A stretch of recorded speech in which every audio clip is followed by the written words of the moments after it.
Il n'est pas toujours possible d'effectuer des commandes d'administration si on n'est pas connecté avec un compte ayant suffisamment de pouvoir. Nous allons voir quelles sont les limites et quels sont les remèdes à apporter pour franchir ces limites. Donc lorsqu'on fait cette commande, sudo par exemple host name machine, on va donc demander le changement du nom de notre ordinateur et lui donner le nom machine. On exécute ça en tant que root et on fait ça grâce à la commande sudo. Mais en fait, comme notre machine vient d'être installée et qu'on a fait une installation minimaliste, on va se rendre compte que là on rencontre à nouveau un autre problème qui est que cette commande n'est pas installée par défaut sur les distributions récentes. Au moment où je fais cette présentation, on est en 2018 et en fin d'année 2018 pour être précis, et la commande sudo n'est plus installée par défaut dans les dépôts de la Debian.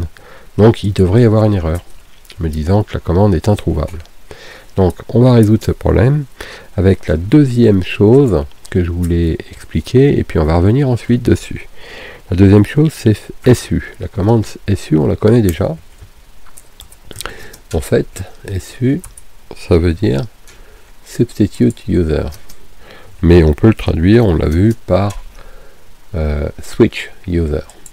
Donc cette commande substitute user, ça veut dire remplace l'utilisateur courant,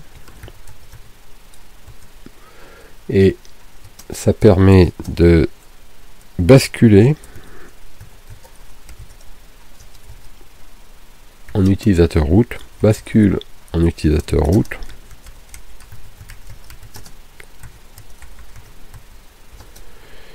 tout le temps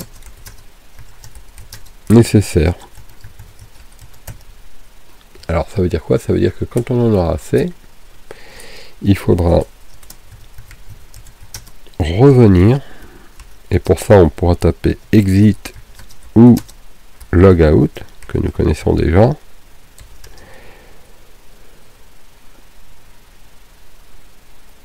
Donc il faudra revenir en tapant exit ou logout en utilisateur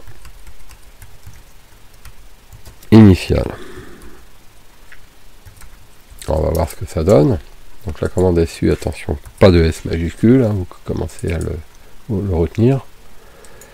Donc si je fais su, il va me demander un mot de passe qui est celui du root, puisque par défaut je bascule en root. On peut voir ici que le prompt a changé par rapport à tout à l'heure. Donc je suis basculé en mode root. Et on peut voir aussi, si vous êtes observateur, qu'ici ce sigle là a été remplacé par ce sigle là, en fait, le dièse. Le dièse est l'information qui montre, qui prouve qu'on est connecté en tant que root. D'ailleurs, pour le savoir, il suffit d'utiliser la commande who et who am I, pardon. Who am I, on est bien root. Donc si on est root, et bien avec cette commande, on peut changer hostname machine. Et là, vous allez voir que le nom de la machine, c'est-à-dire ça, là, ça va changer instantanément. Hostname machine. Voilà. Alors, ça n'a pas changé instantanément, j'ai dit une bêtise, parce qu'en fait, on est connecté, il faudrait se reconnecter. Donc, fermer la session ou en ouvrir une nouvelle. Et on va le faire, puisque nous savons le faire, et nous allons voir que la machine change de nom. Alors, je vais revenir sur ma machine réelle, on va se connecter, root, Poséidon, et vous allez voir, et on le voit déjà, que le mot root@machine apparaît. Donc, le hostname de la machine a bien été changé. Donc, revenons sur la commande sudo. Pourquoi la commande sudo ne marchait pas? Puisqu'elle n'était pas installée. Alors, pour installer la commande sudo, eh bien, il va falloir aller la chercher sur Internet ou sur le CD-ROM. Le CD-ROM que nous avons est une version minimaliste, donc il nous reste que le choix d'Internet pour pouvoir en fait trouver notre commande. Alors, sans entrer dans les détails pour l'instant, et ça fera l'objet d'une explication beaucoup plus détaillée, on va aller chercher sur Internet la commande apt-get.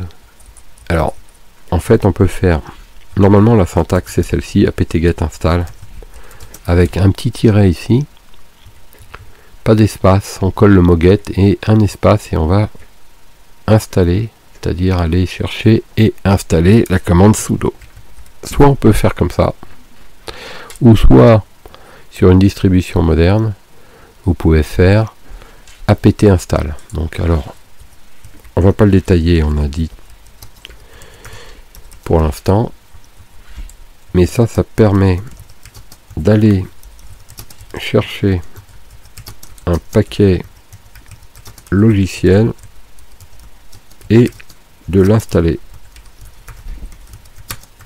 via internet, c'est-à-dire via les dépôts.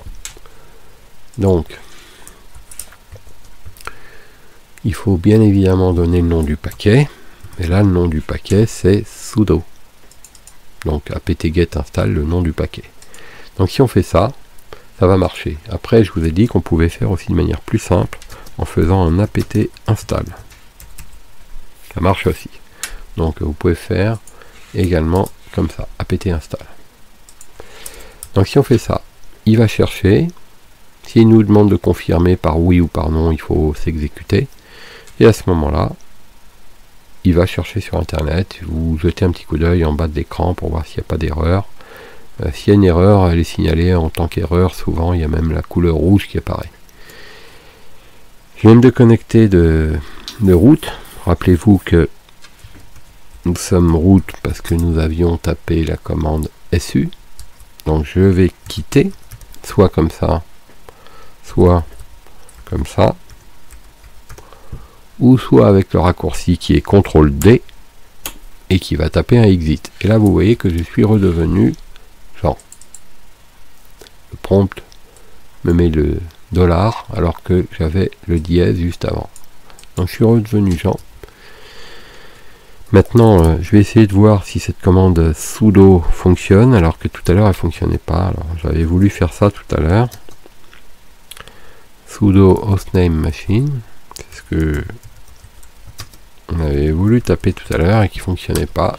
Et là vous voyez, impossible de déterminer le nom de l'autre machine, alors respectez la vie privée des autres, réfléchissez avant d'utiliser le clavier. Alors ça c'est une information d'alerte qui est pas forcément claire mais qui est obligatoire compte tenu des évolutions des systèmes d'exploitation qui doivent se conformer en fait aux consignes en matière de sécurité. Donc il y a une politique d'information qui est imposée chez les éditeurs pour pouvoir montrer qu'il y a des choses à faire en étant conscient des conséquences. Donc ici il vous dit que bon, lui il est incapable de déterminer le nom réel de la machine puisqu'en fait on l'a déjà changé tout à l'heure.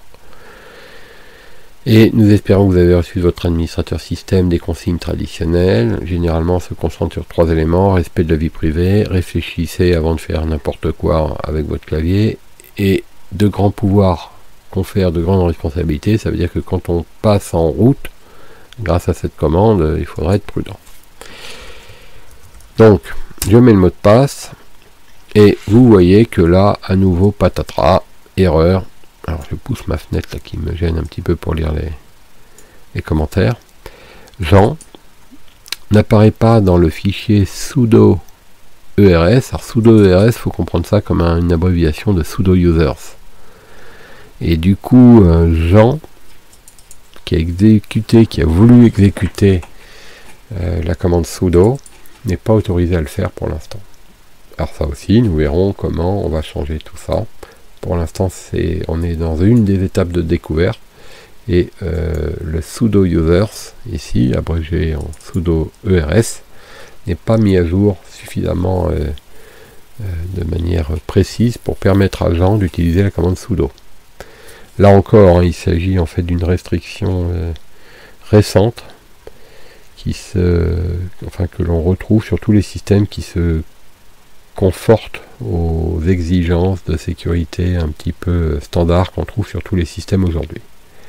Donc c'est tout à fait normal, tout ça, ce ne sont pas des erreurs de syntaxe ou des fautes de frappe ou des erreurs ou des bugs du système, ce sont vraiment des limitations dues à la législation, à la réglementation et aux bonnes pratiques.